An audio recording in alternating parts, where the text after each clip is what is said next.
Assalamualaikum warahmatullahi wabarakatuh. Oke, kita masuk pada materi tentang pemberian nilai. Oke, pemberian nilai itu apa?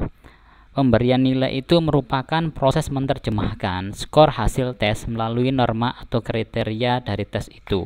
Setiap tes itu memiliki norma tertentu sebagai pedoman untuk memberikan nilai pada peserta tes. Nah, dapat juga diartikan bahwa yang disebut dengan pemberian nilai itu adalah proses membandingkan antara skor tes dengan normanya. Jadi proses membandingkan antara skor tes dengan norma, ya. Skor tes dengan norma itu disebut dengan pemberian nilai. Sehingga ada dua hal yang penting untuk Anda pahami dan Anda harus ada pada setiap pemberian nilai. Yang pertama adalah skor tes pada setiap individu. Yang kedua adalah norma atau kriteria tes tersebut. Skor tes pada setiap individu itu merupakan hasil dari nilai yang diperoleh oleh subjek ketika dia melakukan sebuah tes. Adapun contoh skor tes pada setiap individu itu sebagai berikut. Nah, ini contoh muhdhari sifa. Ini ada 20 soal begitu ya. Ada sekitar 1 2 3 4 5 6 7 8, ada 8 orang gitu ya.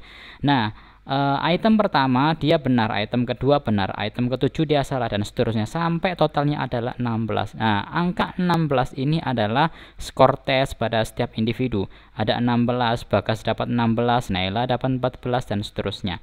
Lalu ini ketika kita melakukan ini, maka kita melakukan sebuah pengukuran, tapi belum melakukan sebuah penilaian, ya.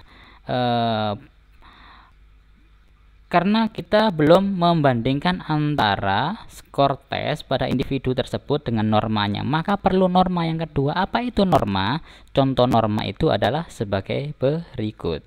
Perhatikan, ini ada norma 5 kategori. Ada sangat baik jika skor orang tersebut lebih dari atau sama dengan 15. Skor cukup baik itu jika skor orang itu kurang dari 15 namun lebih besar atau sama dengan 13. Cukup pun kurang dari 13 tetapi lebih besar daripada 5, dan seterusnya. Contoh, Bagas itu mendapatkan skor 16 pada ulangan matematika yang tadi kita sudah jelaskan.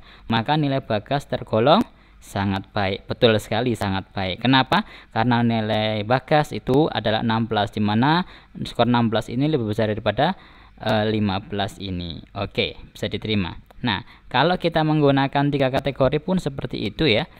Ketika dia baik itu lebih besar daripada 15 sama dengan, jika ini kurang dari atau sama dengan lebih dari, kalau kurang dari 15 maka cukup. Contoh, Sarah mendapatkan skor 12 pada ulangan matematika. Maka kira-kira Sarah ini mendapatkan skor apa? Ya, betul, cukup. Kenapa? Karena skor cukup itu di antara 10 sampai 15. Katakanlah lagi, jika Siti mendapatkan skor 25, maka berapakah Siti kategorisasinya? Ya, betul sekali, dia mendapatkan skor yang bagus sekali. Kenapa? Karena di atas 0, di atas 15.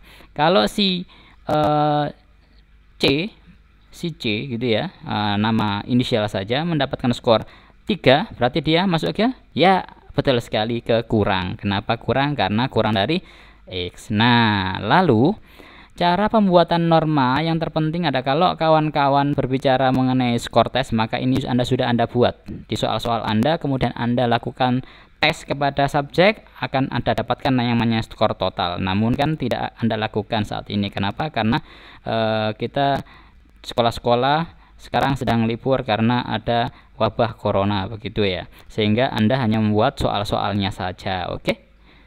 Nah, sekarang norma. Cara pembuatan norma itu ada 2. Pertama adalah norma empirik, yang kedua adalah norma hipotetik. Nah, norma empirik itu apa?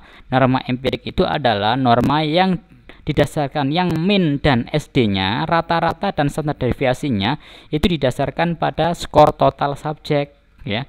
Yang kayak tadi itu 16, ada 14, ada 17, itu norma empirik. Tetapi kalau norma hipotetik itu didasarkan pada jumlah item. Berapa tadi itemnya? 20. Ya, betul, 20. Yang terpenting di sini adalah, jadi hal pertama yang harus Anda lakukan saat menyusun norma adalah mencari min dan standar deviasi atau SD ya. Ada min dan ada SD, tergantung dari Anda apakah Anda empirik ataukah hipotetik. Jika empirik maka cari min dan SD-nya melalui skor total subjek, tetapi kalau Anda menggunakan hipotetik maka didasarkan pada jumlah item. Ya, betul sekali. Oke, lanjut ya. Oke, cara mencari min dan SD empirik ini gampang ya. Menggunakan Excel itu gampang sekali. Contoh begini, min ini rumusnya sama dengan average gitu ya. Klik total seluruh subjek, kemudian klik enter, jadinya seperti ini. Maka akan ketika Anda sama dengan gini, ini sama dengan average dalam kurung Anda ini Anda blok begitu ya, kemudian tutup kurung, hasilnya nanti akan muncul rata-rata dari seluruh subjek ini, jadi min juga. Kemudian SD pula seperti itu, nanti akan disilakan dicoba di Excel masing-masing begitu. Ketika Anda mencari Excel ini maka SD ya, mencari SD itu sama dengan stdev .s atau stdev saja, buka kurung, blok dari angka total nomor 1 sampai nomor 10 ini, tutup kurung ya, kemudian enter, muncullah SD. Mudah kan? Oke, sangat mudah sekali. Oke, kita lanjut. Nah, bagaimana lalu cara mencari untuk min dan SD hipotetik ya? SD hipotetik itu contohnya adalah kayak gini. Contoh, terdapat 20 item. Nah, 20 item ini tergantung dari jumlah soal Anda. Jika jumlah soal Anda itu lebih dari 20 item, ya tulis saja 20, lebih dari 20 item ya. Kita menggunakan skor benar 1, salah 0. Kenapa? Karena kognitif tes ya. 1 benar, 0 salah. Nah, yang pertama adalah cari nilai minimum. Nilai minimum itu adalah skor salah dikali jumlah item. Berapa skor salah? 0 kali 2 sama 20 sama dengan 0. Kemudian yang kedua adalah kita mencari nilai maksimum. Bagaimana cara mencari nilai maksimum? Skor benar dikalikan jumlah item sama dengan 1 dikalikan 20. Berapa? Sama dengan 20. Nah, cara mencarinya min itu adalah maksimum ditambah minimum per 2. Jadi 20 ditambah 0 per 2. Berapa? Ya, betul, 10 pastinya. Nah, yang kedua adalah cari SD hipotetiknya. Bagaimana cara mencari SD hipotetik itu adalah maksimum, nilai maksimum dikurangi nilai minimum dibagi 6. Berarti sama dengan 20 dikurangi 0 per 6. Berapa? 3,333. Nah, oke. Bisa dipahami bagaimana cara untuk mencari min dan SD hipotetik?